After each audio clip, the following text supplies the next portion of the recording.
Well, hey everybody, welcome back to my channel. If you're new here, I am so happy you stopped by. So I asked Chris what he wanted for dinner tonight, and he said, you know what I haven't had in a long time? I said, what? He goes, sloppy joes and tater tots. I can't blame him. It is one of those comfort food meals, especially like it brings you back to your childhood when your mom always made sloppy joes. But my mom always just used the can of manwich, which is not bad. It's okay. But I was at the store today and I looked at the ingredient list of the manwich. Do you know what the second ingredient is? High fructose corn syrup.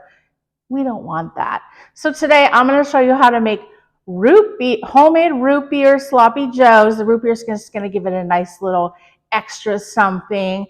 And then we're going to top our sloppy joes with some crispy fried shallots. So it'll be like really thin little onion rings. And I think it'll be good. And you guys, I'm so excited because I'm kind of addicted to Marketplace on Facebook. Do you know what that is? Like, they sell like kitchen items and all kinds of different stuff that people are selling. It's sort of like a virtual yard sale. So I go on there every day just to see if they have anything like I'm interested in.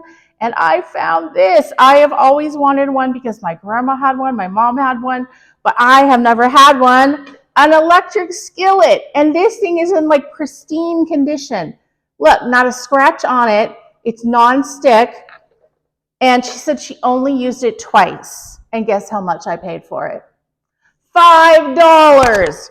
I looked on Amazon. The cheapest one is like $40. So score. So I thought it would be fun to make our sloppy joes in this. So let's get started.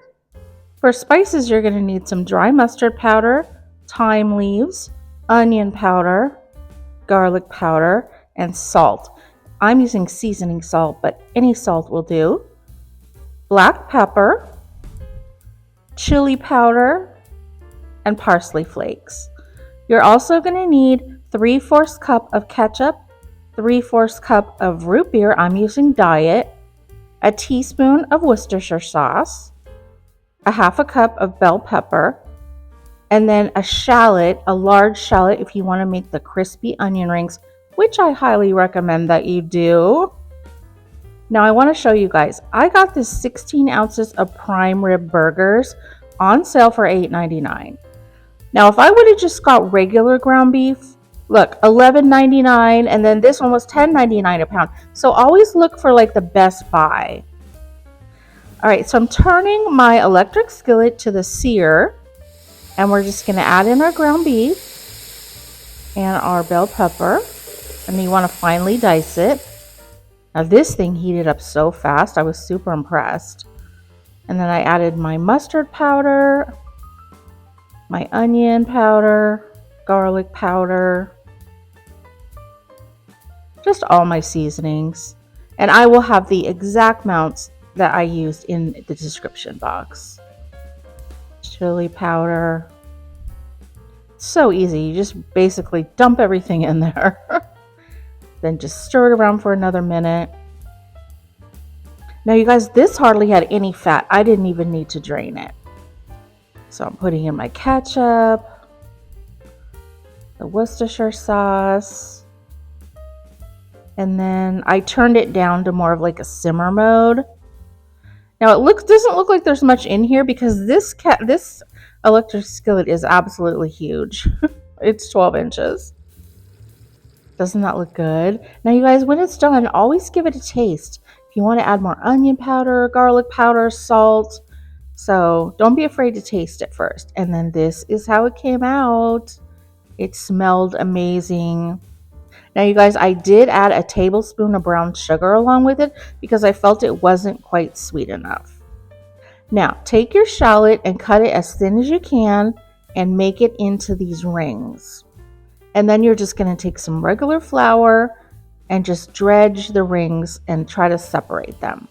I have a small skillet with some vegetable oil. I know I've showed you this trick probably a million times, but stick a wooden spoon down in there. See how it's not bubbling? That means it's not ready.